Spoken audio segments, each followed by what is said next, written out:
Let's move into the Desmond Bane trade. This is the biggest piece of NBA offseason news, I would say, so far. Maybe outside of what is going on, or we don't even really know what's going on with the Kevin Durant deal in Phoenix. I mean, that's just all feels like rumors, but we'll see what happens with that. But the Desmond Bane trade for the Orlando Magic, they gave up 4 unprotected firsts, a pick swap, Cole Anthony and KCP, sent them to the Memphis Grizzlies for Desmond Bane.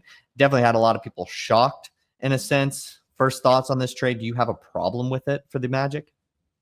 Not particularly. Like, you look at the Eastern Conference and then you see what's coming out of the Eastern Conference right now. I think that if you look at the Orlando Magic team, especially with their top 3 players at this point, including Desmond Bane, I think that like they're competitive with any of these teams that are like currently competing for the Eastern Conference. Like the Celtics are without Jason Tatum now and have their own problems to deal with the salary cap. The Cavaliers look like one of the best teams in the NBA at points, but then also come up short in the NBA playoffs. And the Pacers and the Knicks, nobody really even saw them getting there at the beginning of the season. So who's to say that the Magic can't be right with them towards the end of next season? I think that this might have been a little bit of an overpay, and by might, it probably was a bit of an overpay for a career like 20-point per game score. And like obviously he brings just so much more to the table than that, especially given the fact that the Magic needed some type of 3-point shooting this year. I think that like who runs the point now is definitely a question to be had, but I think that if you look at the top 3 players on this team, you can put them up against almost anybody in the East at this point. Yeah, their core right now, all between 23 and 27, I think is a very promising core for this Orlando Magic team. And I think that they will be able to compete against a lot of the teams at the top of the Eastern Conference. We're going to see kind of, I think, a mode of 2019 Eastern Conference play where a lot of teams, okay, LeBron is out. We got to go for it because we got it. We got 1 year. Like, we're in a win now mode. We're going to try to go for this championship. And you see what the Toronto Raptors did, obviously, and they were able to take it. But like, I think with the Celtics, they're going to deal without Jason Tatum in the upcoming season, and they're going to end up dealing probably Kristaps Porzingis or something, or figuring out their cap. So feels like it's wide open. Maybe you could do something that the Pacers did this year, and I think that's the goal. I think it's positive. It makes them good and ready to win right now. It takes care of their biggest issue, which was they were 31% from 3 last year, and they were the worst 3-point shooting team in the last 10 years. They were one of the worst 3-point shooting teams in the last 15 years. If you also include like the Bobcats team that like in the lockout shortened season, like barely won. I don't even know if they won 10 games. Like, they were horrendous. So it fills an immediate need. And I think it's just a matter of what the Eastern Conference looks like right now. I did also kind of want to mention some of the specifics of this trade deal as well. I think it's important to recognize that the 28 and 2030 picks for the Orlando Magic, probably regardless of this trade, what this organization is looking at, weren't going to be valuable. They are not going to be good. That's the whole goal of making a trade like this, is that those are going to be 27 or 28 or 26 range instead of fringe lottery stuff or in the middle of the first round. Like, so I think that that's important.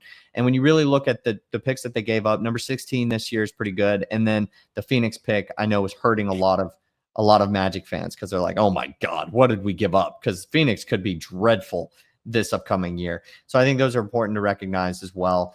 But they gave up a couple picks, I think, for the Desmond Bane deal. Like, I think a couple of these selections in the first round aren't that good.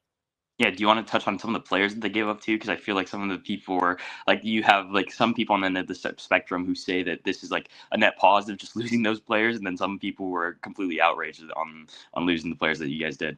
Yeah, I didn't know if you had an extra thing to say about the picks, because it does seem like a slight cop out to say that those picks are going to be bad because it is a few years ahead. Yeah, maybe before we did that, I give my final thoughts on that too. I think that like your point is pretty spot on. I don't think that any like picks within the high teens to like early 20s and later than that really pan out to be anything successful. Obviously, you have your stories like Jokic and just players in general that like you hit on, but like how the majority of the time that isn't going to happen. And if the Magic are even just going to be in the playoffs, they're not going to be in the lottery, obviously. So keeping those picks, like they're in win now mode. They're not in, oh, we need to get somebody in the draft mode. So I think that those picks definitely like wouldn't be as valuable. And I think you make perfect sense in saying that like if you can get a player that is a proven 40% 3-point shooter, is one of the worst 3-point 3-point shooting teams in the NBA in the last decade. And then you also get not only with his shooting, but also his consistency on offense, where he's averaging 20 points again for each of the last 4 seasons. Like, that is a player you want to bring in and hopefully get your team to the point where they're not in the lottery and those picks don't matter. And then you can touch on the players now. Yeah, so KCP and Cole Anthony. KCP practically robbed the Orlando Magic of their money last season, and I think he was definitely going to be a target that they were going to try to offload. He was a net negative, I think, for just about the entire season. Cole Anthony, fan favorite. They drafted him. He was bad to start the year, ended up in the doghouse, and then saved this team through the month of December when Franz and Paulo went down, and was an integral part of them trying to claw back from when they really got bad, like around the All-Star break, and played very well in the Hawks playing game. But there was a bit of a come to reality moment in that series against the Boston Celtics where he was just unplayable.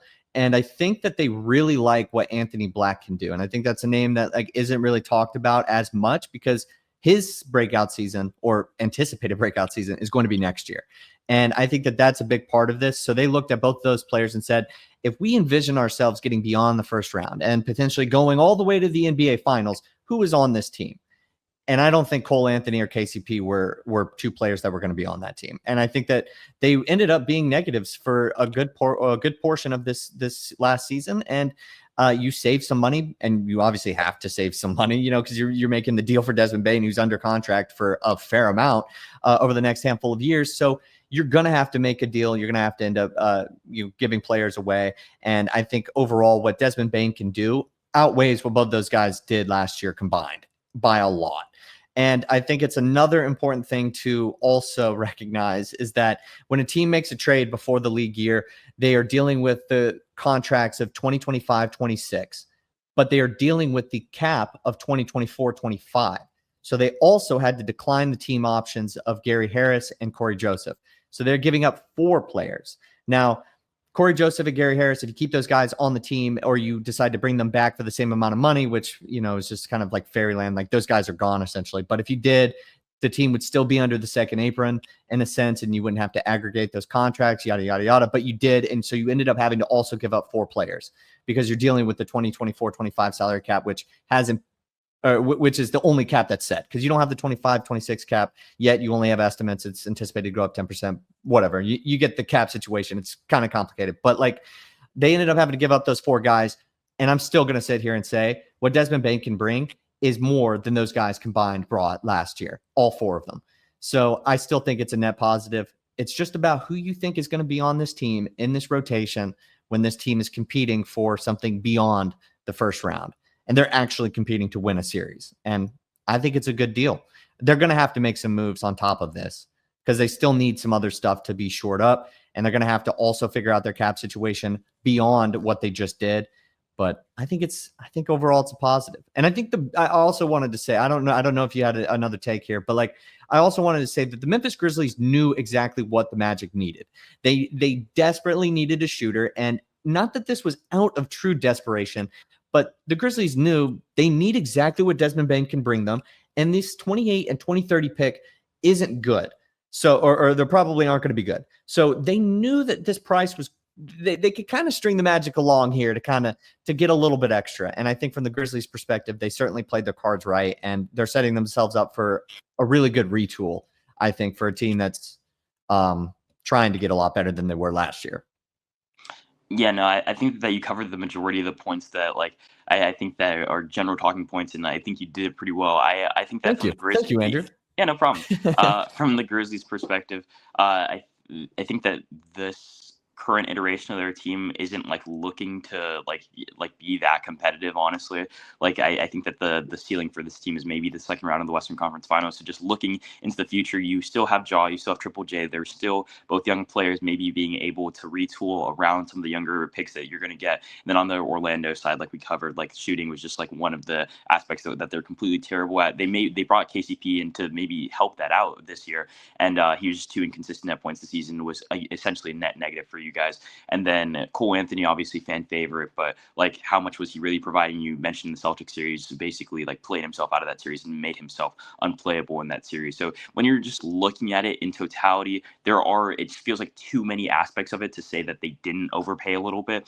But in general, like when you start looking at it, like when you start getting into the nitty gritty of it, it feels like the Orlando Magic got exactly what they wanted out of this trade, and the Grizzlies like were able to find some sort of retooling. Like they probably won't keep KCP, and maybe they keep Cole Anthony as like a good guard for the future, but we'll see how that even works on that and their side of that. I'll say another thing really quick, because I just love that we're actually talking about the Orlando Magic in a sense that this is like one of the bigger stories in the NBA. Moving forward, I think that they're going to pick up the team option for Mo Wagner. I think they want him. Even though he's coming off of injury, he was their best player off the bench scoring-wise. They don't have a front court scorer right now outside of him. I think that he's more than just Franz's brother. This guy was like a legit kind of six-man contender when he was playing at that point of the season. He was really valuable for them. I think they're going to keep him, and they're going to really roll with that core for the next year. I think they're going to end up moving Jonathan Isaac, another fan favorite. So Magic fans are probably going to have to buckle up again. I don't think a deal is going to happen before the new cap is set, because it's just too complicated right now. But I think they're going to figure that out. They're going to keep Mo Wagner, and I think this team looks really good going forward. Obviously, they're in a much better spot than they were last year. So I think that they like where they're at.